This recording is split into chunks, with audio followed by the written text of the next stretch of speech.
कि ये जो हज में मिले ना इनकी दावत मत करियो, ये तो रोज सुबह में 8 बजे आके खड़े हो जाते, तो तुम्हारे तो हजारों मिलने वाले। तो मेरी ताकत नहीं है इतनी, मैं इतना सब पका पका के।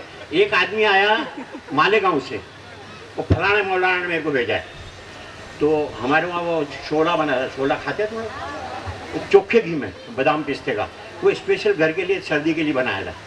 बोले हम तो खा के आए हैं और बिल्कुल कुछ कोशिश मत करना। मेरी औरत इतनी बोली वाली, इतनी बड़ी डिश रख दी, वो 3-4 आदमी में आए थे, वो मिलकर खा गए सब। 2-2.5 हज़ार रुपये का छोला उस जमाने का, सब खा गए। मेरी औरत ने कान पकड़ लिया, कब कोई को नहीं बुलाएंगे। अब दूसरी बात एक कहूँ कि चैम्बर ऑफ कॉमर्स है, southern Gujarat chamber of commerce, तो उसमें मेरी अभी मीटिंग है और वो उसमें इलेक्शन है और फ़ोन पे फ़ोन आ रहे हैं, तो मैं इसके लिए उनको जरा तकलीफ दी।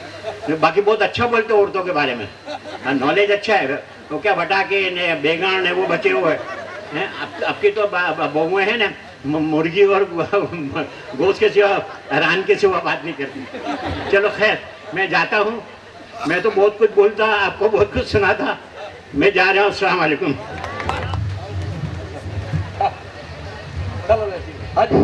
આપણા સમાજમાં ઉમ્મીદના તંત્રી નિશારભાઈ 2000 રૂપિયા એક ફંડ આપે છે. ગડગડાટ તાલીથી એમનું સ્વાગત કરીએ. તમારે પણ આવવાનું છે, પછી ટેન્શન નહીં લેતા. શરૂઆત બહુ સારી થઈ છે આપણા સમાજમાં. હવે શબ્બીરભાઈ માસ્ટર ખરેખર માસ્ટર જ છે, સમાજમાં બી માસ્ટર છે, છોકરાને ભણાવવામાં પણ માસ્ટરી છે. એવા અમારા જ કહેવાય, કારણ કે અમે મકેરિયા સમાજના છે એટલે બહુ અમને ગર્વ છે. શબ્બીરભાઈ માસ્ટરને હું આમંત્રણ આપું છું કે એમની મીઠું મધુર વાણી આપણા સમાજને કહે. શબ્બીરભાઈ.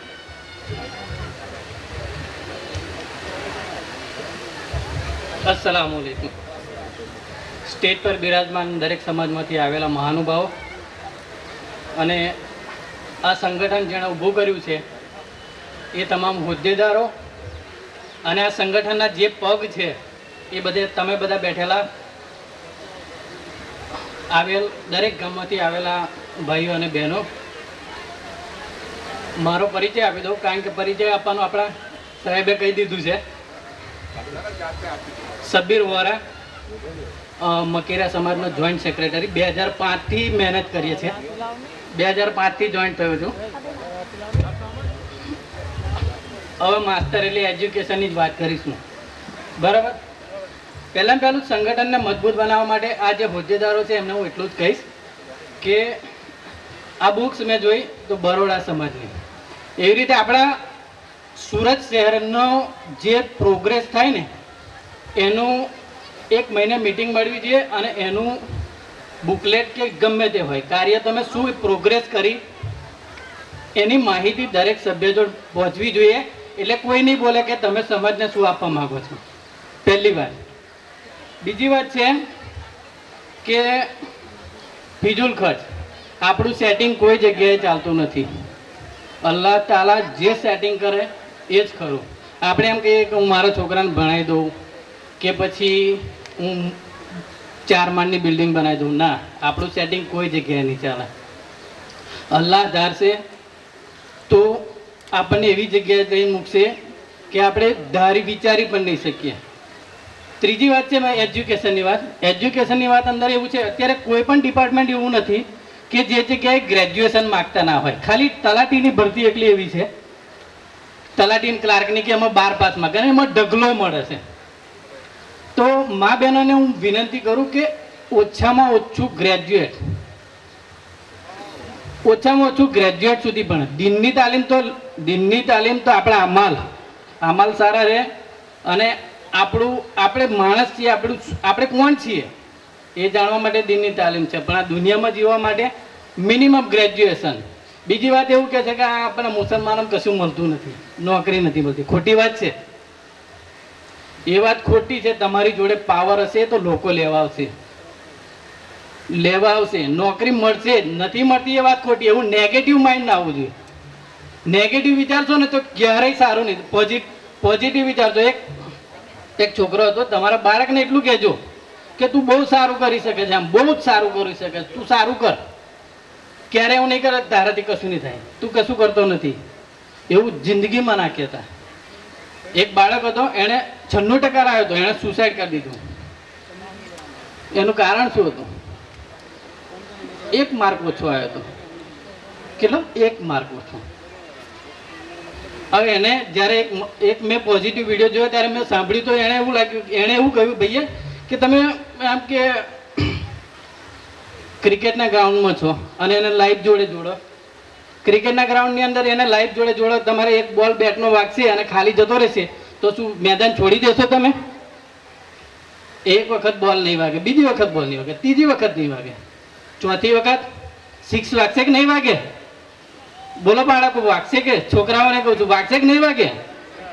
એટલે કોઈ દિવસ નેગેટિવ ના વિચારતા. વાલીઓને પણ કહું છું, એટલે આટલું યાદ રાખજો. બીજું ટાઈમ મેનેજમેન્ટ. જિંદગીની અંદર ટાઈમ મેનેજમેન્ટ હોવું જોઈએ કે આપણે શું કરવું છે, કેટલા ટાઈમે કરવું છે, કેટલા વાગે પહોંચવું છે, કઈ જગ્યાએ જવું છે, આપણે કોને શું આપવું છે. આજે વાતો કરીને કાલે છૂટા થઈ જાય એવું નહીં. એટલે આ વસ્તુ હોવી જિંદગીની અંદર જરૂરી છે. સમાજ શું આપશે? સમાજનું જે કામ કરે છે કદાચ ખરેખર સહનશીલ માણસો સહનશીલ હોવા જોઈએ. કારણ કે સાંભળવાનું તો મળવાનું 100%. હું એક જગ્યાએ ગયો હતો, 3 ધક્કા ખાધા. કેટલા? 3 ધક્કા ખાધા 100 રૂપિયા લેવા માટે. એમને મેં 900 રૂપિયાની વસ્તુ પાછી આપી. એ મારી જોડે આવ્યા હતા, પછી હું એમની જોડે નથી ગયો. એવું જરૂર નથી કે સમાજમાં કામ નથી થતું, પણ એટલું કે કોઈની જોડે વધારે પૈસા હોય, કોઈની જોડે ઓછા હોય. કોઈનો છોકરો MBBS થતો હોય, પૈસા ના હોય, ત્યારે શું કરે? ત્યારે સમાજ અને સંગઠન એક હશે તો એકબીજાને મદદરૂપ થઈ શકીશું. કેટલાક જણા કે હું કામ કરીશું, હું તમને પૈસા આપું, પણ એવું બોલે. કેટલાક એવું કહેતા પણ હું તમને પૈસા આપીશ જ. ખાલી પણમાં કેટલો ફરક છે.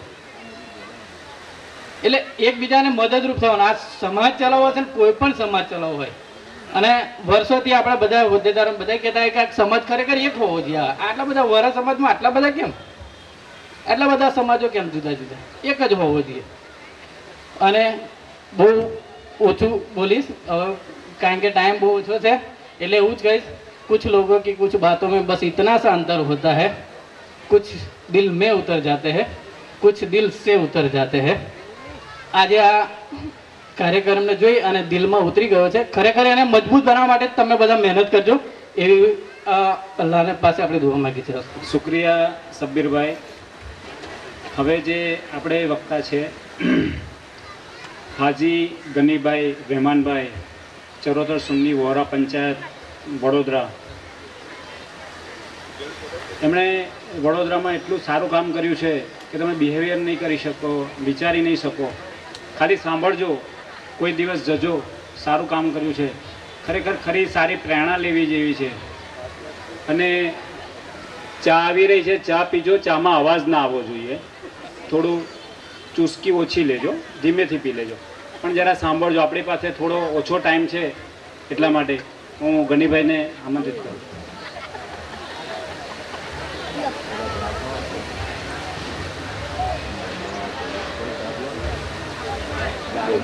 સલામ આલેકુમ. સમાજના સમારંભના પ્રમુખ, આદરણીય અન્ય સમાજના અગ્રણીઓ, વડીલો અને આપણી બહેનો, વાત એટલી જ કહી હેતુલક્ષી કે સમાજના આજે જે પ્રથમ પ્રયાસ છે અને જે તમે આટલા બધા આવ્યા છો અને જે રીતે તમે ધીરજ રાખીને સવારથી સાંભળ્યું એ ખરેખર અભિનંદનને પાત્ર છે. અને જે આ લોકોએ સુરતના લોકોએ પગલું ભર્યું છે સરાહનીય છે. હવે આ જરૂર શું છે સમાજની? એક વસ્તુ આ છે કે આ શું જરૂર છે સંગઠન કરી.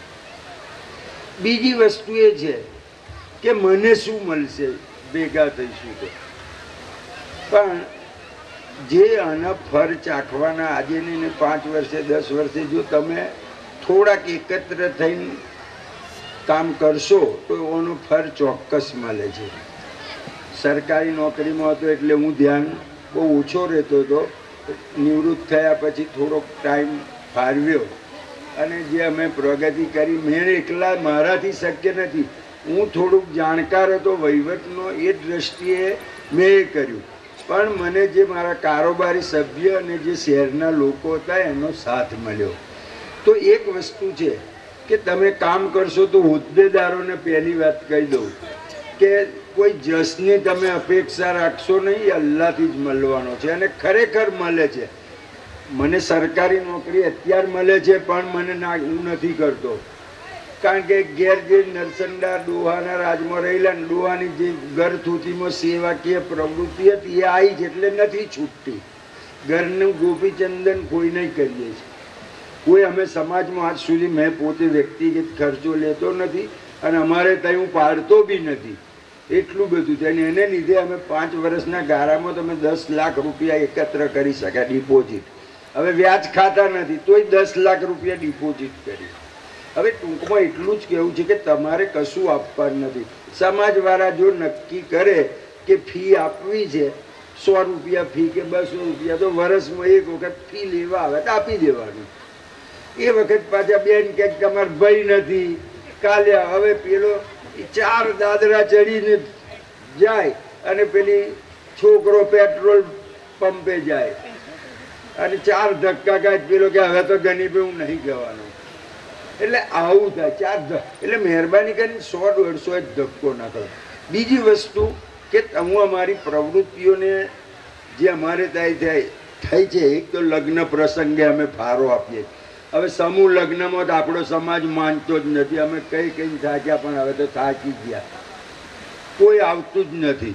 તે છતાંય અમે એવું કર્યું છે, મેં વ્યક્તિગત વહીવટી અમારા સમાજ થ્રુ કે ભાઈ તમારે કોઈને જરૂર હોય પરિસ્થિતિ તો તમે અમારી જોડે સમાજ જોડે અરજી આપજો તો અમે કારોબારી કરી આલીશું. તમે બીજા સમાજમાં કરશો તો સમાજ તમને કંઈક મદદ જરૂર પૂરતું કરે. પણ પછી ઘેર પાછું પેલી લક્ઝરી બોલાવે તમે નથી આપતા હો વાણું કરવા. એ મસ્જિદમાં નિકાહ કરે તા કે સુન્નત તરીકો અને તેડવા 2 લક્ઝરી આવે એટલે એ સુન્નત બુન્નતમાં અમે એવું નહીં માનતા. લક્ઝરી બોલાવે તમે નથી આપતા. એક લગ્ન પ્રસંગ જેને તે સમાજમાં સુરતમાં લગ્ન થાય એટલે પહેલી વસ્તુ કાર્યકરોને કહું તમે થોડા ઝોન પાડી દો. અમે ઝોન પાડ્યા એટલે કાર્ય થયું.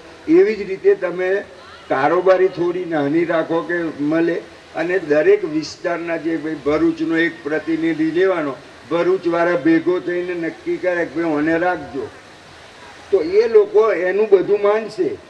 નવસારી સુરત નવસારી સાહેબ કે ભાઈ તમારો એક પ્રતિનિધિ 20 ઘરે આપો કે 25 ઘરે આપો તો તમને એક ભલે કારોબાર ન હોય 2-3 મહિને 2-1 મહિને તમે મળો તો સારું કામ થશે 2 કલાક માટે. એટલે એ જઈને પેલાને પ્રવૃત્તિ એટલે તમારે સભ્ય બી જો નક્કી થાય તો આપો. બીજું કે અમે તાલીમ આપીએ. આપણે વોરાન છોકરામાં વડોદરામાં તો શું છે, મંગળ બજારમાં 1500 મૂકી દે છે નોકરી. અમે કહ્યું ભાઈ તમારો છોકરો 4 ધોરણ ભણ્યો હોય નોકરી ના ભરજો, અમે છેલ્લા વર્ષથી એને ITI કરાવો, ITIની ફી અમે આપીએ છીએ. તમે છોકરાને મંગળ બજારમાં ના મૂકશો અમે પૈસા આપીશું. અરે ઇવન તારાપુરના આવ્યા છે તો બી હોસ્ટેલનો ખર્ચો 2 જણનો મેં ઊભા કરીને આપ્યો. તને હોસ્ટેલમાં તું ભણ. છોકરો કોઈનો છે, આપણે તો ઓળખતા નથી ને એને જોયો નહીં. એકવાર કોઈનો હંદેવો લઈને આવ્યો હતો. એટલે વસ્તુ તમને થોડુંક એ થશે. એટલે રોજગાર લક્ષી આપણે તાલીમ આપો. એમાં જરૂરિયાતવાળાને બધા સહાય નથી લેતા. બહુ થોડોક ગરીબ હશે આપણો વોરાનો ભાઈ તો એ મજૂરીએ કોકને થઈ ના જાય કે પોટલું ઉચકી અમે તો ના ગયા જોડે પોટલું ના પહેરે. જ્યાં સુધી તાલીમ લે પછી